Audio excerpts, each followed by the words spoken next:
ترستے نہیں. آج پورے ماں باپ ترستے,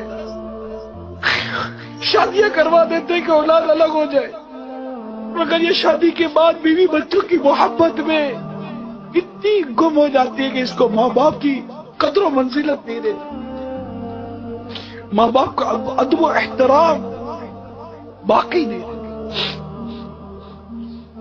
ان کی خوشیاں باقی نہیں رہتی. کبھی کوئی چیز ماں باپ کے لیے لے بھی نہیں جاتے کہ ابا یہ آپ کے لیے لایا ہوں, خوش ہو جاؤ.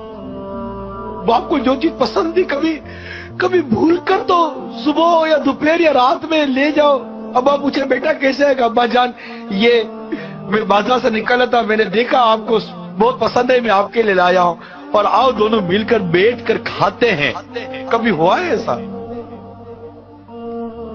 باپ جب نکلتا تھا تو آپ کی پسند کا پھل لاتا تھا کہ میرے بیٹے کو آم پسند ہے, نہیں میرے بیٹے کو کیلا پسند نہیں, میرے بیٹے کو سیب پسند ہے. آج ماں باپ کے آگے ٹھنڈا کھانا رکھ دیتے ہو, اور ماں باپ اس دن کو یاد کرو جب بیٹا کہتا تھا امی آج کڑھائی کھانے کا جی چاہ رہا ہے. ماں کی طبیعت ٹھیک ہو یا نہ ہو, تم کڑھائی پکا کر کھلاتی تھی. ہوٹل تھی, وہ ماں کو باورچی نہیں تھی. نہیں امی یہ پسند نہیں ہے, میں نے آج انڈا کھانا ہے, اس کے لیے یہ انڈا بنایا ہے, میرے لیے وہ انڈا بنا کر دو. تمہیں دو قسم کے انڈے بنا کر تمہاری ماں کھلاتی تھی. آج تو گھر کا سامان لاتے ہو تو بیوی بچوں کے لیے چھپا کر لاتے ہو کہ ماں باپ دیکھ نہ لے,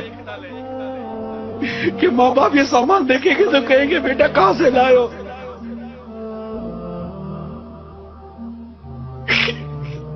ارے ایسا سلوک تو مت کرو ماں باپ کے ساتھ, تمہارے ماں باپ ہیں, ان سے محبت کرنا سیکھو, ان سے پیار کرنا سیکھو.